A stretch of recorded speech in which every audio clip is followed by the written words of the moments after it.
sa pangalawa nating topic, hindi lang ho ako ang nagsabi nito. Hindi lang po ako ang nagsabi ng ating Pangulo ay sinisikap na mapababa ang presyo ng bigas. Mga kababayan, sino pa? Dating Senador Ping Lacson, mga bossing. Di po ba? Eto, mas veterano sa atin to. Mas mas alam nito ang galawan, no? Sa politika. Mas kilala nito ang bawat presidente kada po sa atin. Ano sabi ni dating Senador Ping Lacson, mga bossing? All past presidents, presidents ha, ibig sabihin niya kasama si Duterte, were aware that a rise, kumbaga lahat ng presidente na nagdaan, nandyan na din si Tina B, hindi late si Tina B. Lahat ng nagdaang presidente is aware, no, na yung pagkain ng kanin, kumbaga nakadikit na po yan sa ating mamamayang Pilipino, mga bossing. Ang Pilipino ho, mga kababayan, umaga, almusal, sinangag. Tanghalian, kanin. Hapunan, kanin. Di ho ba, mga kababayan? So, sinasabi dito ng dating Senador Ping Lacson, all past presidents were aware that rice is staple food in every Filipino family's home. Ako, pero tayo po medyo bawas-bawasan nyo po yung pagkain araw-araw ng kanin. Ayan, balansehin din po natin, mga kababayan. Sabi ni Pulis Pangkalawakan, Part 3, ano bang problema mo, Mark? Di yung mga yung mga OTAP supporters. Walang problema. Problema ko, nagkukwento lang ako dito. May problema na yata itong may saltek kapag ka po pagka yung mga naratibo po nila na bubutata, mga kababayan. All past presidents were aware that rice is a staple food in every Filipino family. Narinig ko si Duterte, meron sinabi dati, di ba? 7 pesos na bigas. Umabot ba tayo ng 7 pesos na bigas? Nakamit po ba yun? Hindi ho. Wala din, Hindi din ho, mga kababayan. Kahit na sinabi ng dating Pangulo na 7 pesos yung gustong marating na bigas, wala din ho. Mukhang hindi din natupad. Siguro, para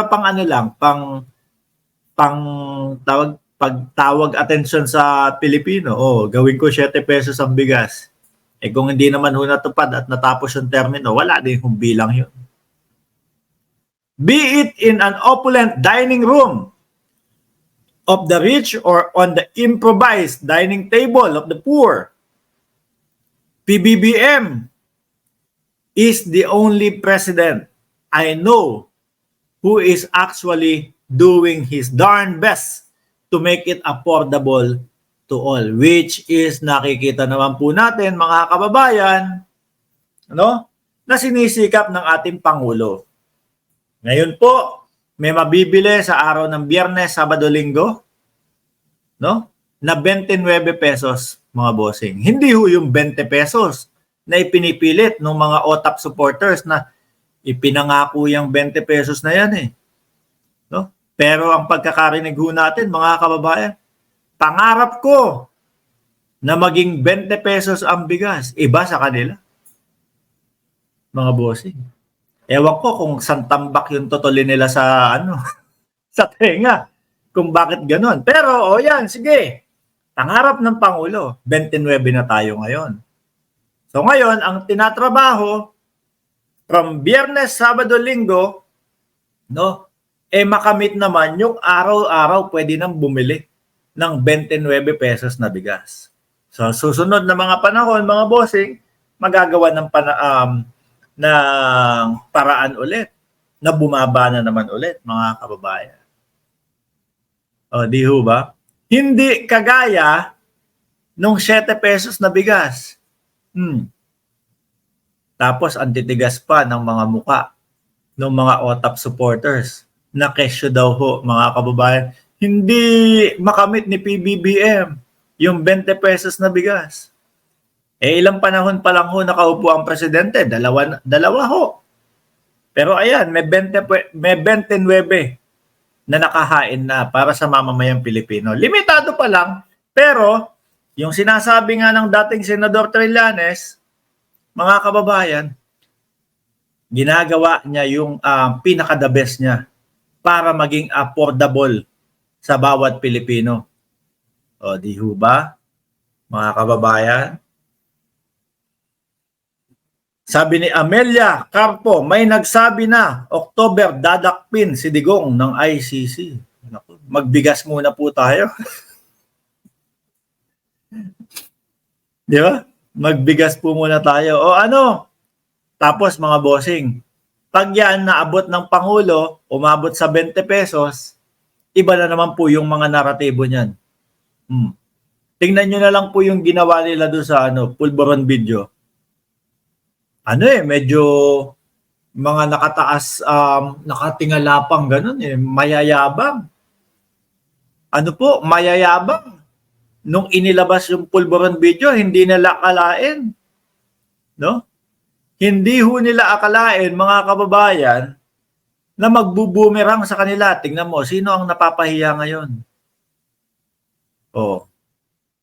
Napapahiya ngayon ang dating Pangulong Duterte.